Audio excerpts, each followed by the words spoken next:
mal hier, ich habe jetzt einen Roboter auf dem Schreibtisch stehen. Der heißt Reachie Mini, ist komplett Open Source und hat mich inklusive Versand und Steuern 343 € gekostet. Ja, und guck mal, Reachie erkennt mich und begrüßt mich. Okay. Ich kann Radiosender mit seinen Antennen einstellen. Ich steuere ihn mit meinem Finger. Und tanzen kann er auf jeden Fall besser als ich. Was soll ich sagen? Ich weiß nicht, wann ich das letzte Mal mit einem Technik-Gadget so viel Spaß hatte. Und ihr denkt jetzt vielleicht, testen die bei 3003 jetzt Spielzeug? Also, würden wir durchaus, ne?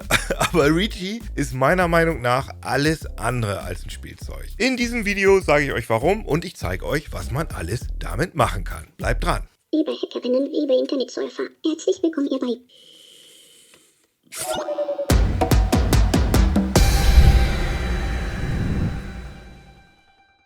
Aber was macht man, wenn man gerade Spaß mit seinen Roboterfreunden hat und dann plötzlich der Strom ausfällt? Dann könnten die Charger und Powerstations von Bluetti eine Lösung sein. Die sponsern nämlich dieses Video. Und auch unterwegs können die sehr praktisch sein. Der Charger 2 bietet bis zu 1200 Watt Ladeleistung über Fahrzeug- und Solarpanels. Laut Bluetti bis zu 13 mal schneller als ein Standard-Auto-Ladegerät für schnelles und unkompliziertes Laden on the road. Als Alternator Charger mit Reverse Charging gibt es außerdem eine Notfallstarthilfe, falls die Autobatterie mal leer sein sollte. Und das Ding liefert einen konstant niedrigen Ladestrom, damit sie gar nicht erst leer geht. Mit dem Charger 2 lässt sich auch eine One-for-All Powerstation wie die Apex 300 mit 2764 Wattstunden Kapazität unterwegs schnell aufladen. Und damit hat man dann quasi Strom überall, unterwegs, im Wald oder auch zu Hause, falls mal der Strom ausfällt. Die Apex 300 Powerstation hat laut Bluetti 40% längere Ausdauer als der Durchschnitt, was je nach Gerät ungefähr einem Tag extra Laufzeit für einen Kühlschrank entsprechen kann. Und zusätzlich lässt sie sich mit Akkus noch erweitern. Mit dem Code Bluetti 3003 gibt es beim Kauf 5% Rabatt. Link ist in der Beschreibung. Werbung Ende.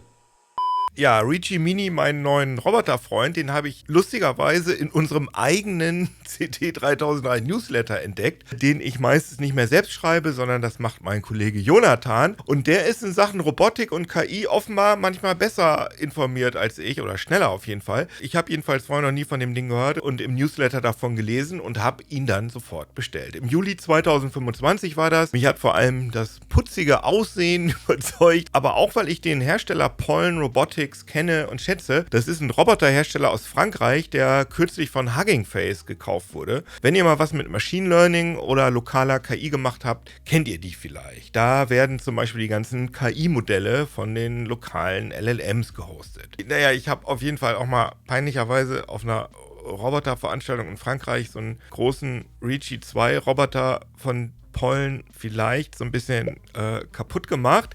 War aber wirklich ein Versehen.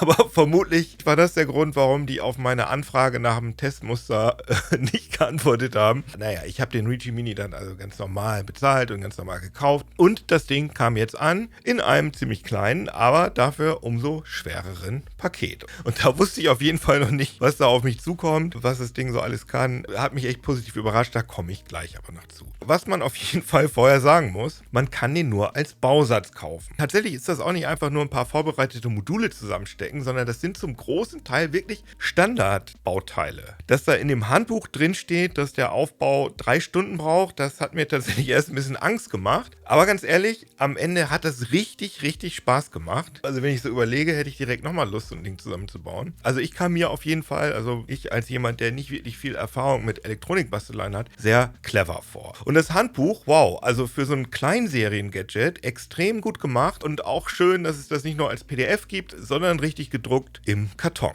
Ich wusste immer genau, was zu tun war. Es wurden auch oft häufige Fehler direkt proaktiv angemerkt bei den Arbeitsschritten, also dass man direkt weiß, da müsst ihr besonders aufpassen. Man bekommt direkt beim Aufbauen ein richtig gutes Gefühl dafür, wie Roboter funktionieren. Und ich habe auch direkt was Neues gelernt, nämlich was eine Stuart-Plattform ist, also was eigentlich heute Hexapod heißt, mit 6 Motoren, die sich jeweils immer nur in eine Richtung bewegen können. Und ja, damit wird Reachies Kopf bewegt. So, also jedenfalls alles fertig gebaut und was jetzt? Ja, ich habe die Lite-Version gekauft. Die braucht zwingend einen per USB angeschlossenen Computer. Es gibt auch noch eine Wireless-Variante mit Raspberry 4 und Akku an Bord, aber die kostet 150 € mehr. Aber da das Ding stationär ist, dachte ich mir, ich habe in jedem Raum einen Computer stehen, ist egal. Also auf jeden Fall Rechner dran, dann habe ich mir die Desktop-Steuerung runtergeladen, die braucht man nicht, kann man auch direkt alles übers SDK machen, aber so ist es viel komfortabler. Das Ding heißt auf jeden Fall Reachy Mini Control, gibt es für Linux, Mac OS und Windows. Und ja, ich muss sagen, hat mich wirklich direkt beeindruckt, weil das Teil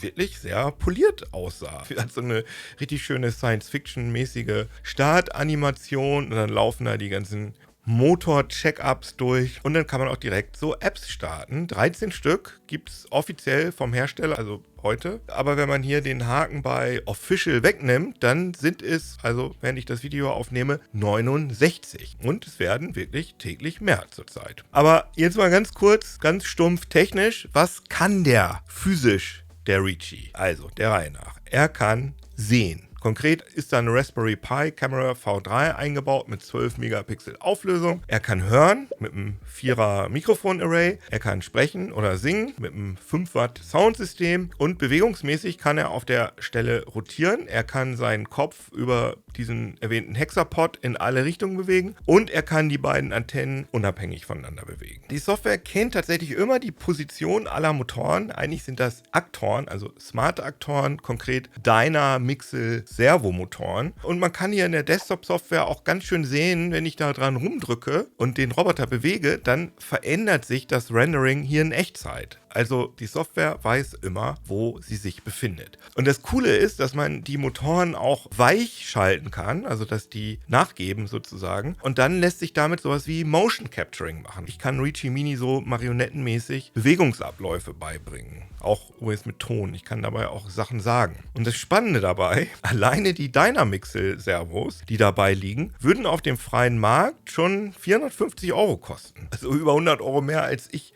für das ganze Paket bezahlt habe. Und wenn man sich die Motoren auf dem freien Markt kauft, dann ist da natürlich noch kein Gehäuse dabei, keine Kamera, keine Mikrofone. Also das ist tatsächlich preislich ein wirklich, wirklich gutes Angebot und auch wirklich sehr knapp kalkuliert muss das sein. Womöglich sogar von Hugging Face subventioniert. Und die sind ja wegen des völlig von der Realität abgekoppelten KI-Booms ganz gut mit Risikokapital finanziert. Also wer weiß. So, aber jetzt natürlich die wichtigste Stelle des Videos, auf die ihr alle hinfiebert. Was kann das Ding Sinnvolles? Wozu ist das überhaupt gut? Und meine Antwort ist, für nix.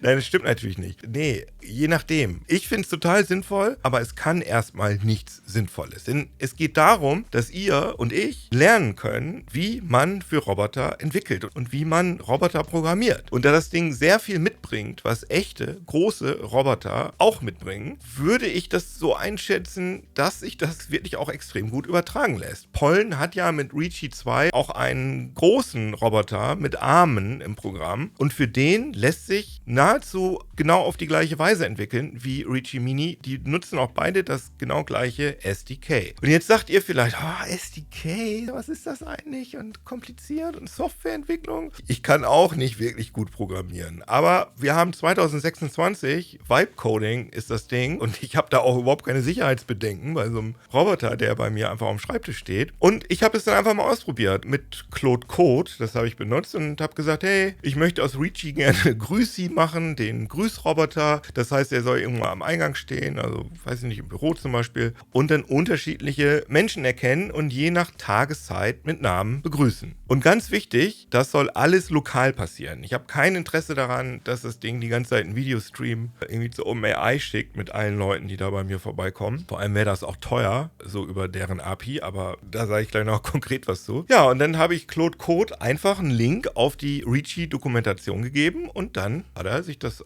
reingezogen und dann losgelegt. Und ja, was soll ich sagen? Das hat erstaunlich gut funktioniert. Ich werfe da ein paar Bilder der Leute drauf und wenn die jetzt in den Raum kommen, grüß sie die mit Namen. Und das funktioniert alles lokal. Guten Abend, Keno. Also ist ein bisschen zeitverzögert. Das ist ja in dem Fall gar nicht mal so problematisch. Ich habe auch so eine Konversations-Laber-App, Vibe gecodet, die auch lokal läuft, wo dann erst das, was ich sage, über Whisper transkribiert wird, dann an ein lokales LLM geschickt wird und dann die Antwort aus dem Reachy-Lautsprecher über die Sprachsynthese-Bibliothek Piper ausgegeben wird. Wow, das ist super langsam. Man muss auch manuell mit so einem Aufnahmeknopf im Browser-Frontend darum fummeln und naja, ist nicht so richtig cool. Hey, kannst du was Cooles sagen auf Englisch? Hello, bin Ricky Mini, ein kleiner expressiver Roboter von Pollen Robotics. Pyre 1 benennt Osage in English. Hello World. Die offizielle Konversations-App zapft einfach die OpenAI-API an, also die sogenannte Realtime-API. Und ja, das funktioniert viel besser. Yo, Richie, altes Haus. Kannst du bitte nur Plattdeutsch mit mir reden? Klar, ich snack nur platt mit dir. Was gibt's das für die? Kannst du wohl ein bisschen tanzen? Aber das Ding hat in meinen ungefähr 20 Minuten Nutzung über 5 Euro Kosten angesammelt. Also das lag auch daran, weil das Reachie-Kamerabild auch übertragen und ausgewertet wurde. Kannst du sehen, was ich mache? Jo, nun kann ich mitkicken. Wenn du was zeigen wollt, kannst du das ruhig marken. Also finanziell würde ich sagen, ist das auf Dauer nicht so richtig nachhaltig. Obwohl es tatsächlich erstaunlich gut funktioniert. Also auch das GPT-5 über dieses MCP-Protokoll, da haben wir ja schon mal ein Video drüber gemacht, und die Roboterbewegungen steuern kann. Man kann also einfach so locker sagen, ja, beweg doch mal den Kopf nach links und zack, macht er das. Bewegt den Kopf nach links. Was ich auf jeden Fall sehr interessant fand, alle verfügbaren OpenAI-Stimmen passten null zu so einem kleinen, süßen Roboter. Hört mal. Biete Butter beten, beten bettere Buttenbeter. Hast du Buttenbeter, biete Butter beten. Da konnte ich auf jeden Fall mit meiner lokalen Variante und mit Piper deutlich überzeugendere Ergebnisse hinkriegen, finde ich. Ich bin Ricky Mini, a small expressive robot from Pollen Robotics. Es gibt aber außer so, ich will mit meinem Roboter reden, auch wirklich etliche andere kreative Anwendungen, die ohne Cloud-KI auskommen. Zum Beispiel hier Reachie Mini Radio, wo man mit der Antenne unterschiedliche Webradiosender auswählen kann.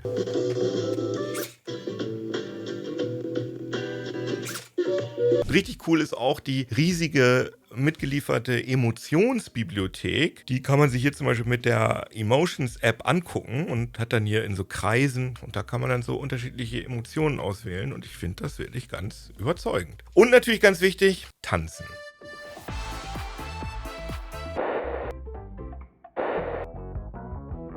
Die Softwareplattform, das muss man auch ganz deutlich sagen, die ist noch sehr frisch. Also heute zum Beispiel ist die Kontrollsoftware 3-mal geupdatet worden und hat zwischendurch auch einfach mal gar nicht funktioniert, was natürlich blöd ist, wenn man da gerade dran rumbastelt an dem Roboter. Also alles wirklich sehr, sehr Work in Progress, muss man bedenken. Aber auch ganz klar ist, Reachie gehört für mich zu den ausdrucksstärksten Robotern, die ich bislang gesehen habe. Da kann man richtig mit Persönlichkeit arbeiten. Was man aber auch noch sagen muss, Reachie kann halt natürlich nicht woanders hingehen. Da sind keine Beine oder Räder dran. Und obwohl er Reachie heißt, kann er nichts reachen, also nichts greifen. Aber ey, tut mir einen Gefallen, kommt mir jetzt bitte nicht mit diesem für mich absoluten Anti-Wort Spielerei. Denn das ist keine Spielerei, denn ich weiß nicht, wie ich auf andere Weise so viel in so kurzer Zeit über die ganz konkrete Nutzung und Entwicklung von modernen Robotern hätte lernen können. Ja, und auch über Bilderkennung zum Beispiel. Dafür muss man natürlich ein Interesse haben, ne, ist klar. Oder halt eine konkrete Anwendung, die man mit Reachie umsetzen will. Ist das beides nicht vorhanden, dann braucht man Reachie natürlich nicht. Und also als reines Deko-Objekt sind 343 € natürlich auch viel zu viel. Interessiert ihr euch aber für Roboter und sind beim Gucken dieses Videos bei euch direkt 1000 Ideen rausgesprudelt, was man mit dem lustigen Gesellen alles anstellen kann, dann kann ich euch Reachie Mini wirklich doll ans Herz legen. Ich habe auch das Gefühl, dass die Community da gerade sehr aktiv wird und da gerade sehr viele interessante Sachen entstehen. Also ich bleibe da auf jeden Fall dran. Schreibt mir gerne in die Kommentare, was ihr damit machen würdet. Interessiert mich wirklich sehr. Ich werde da sicherlich auch noch etwas mehr in unserem Podcast CT 4004 drüber reden. Wenn euch das interessiert, gerne reinhören. Tschüss.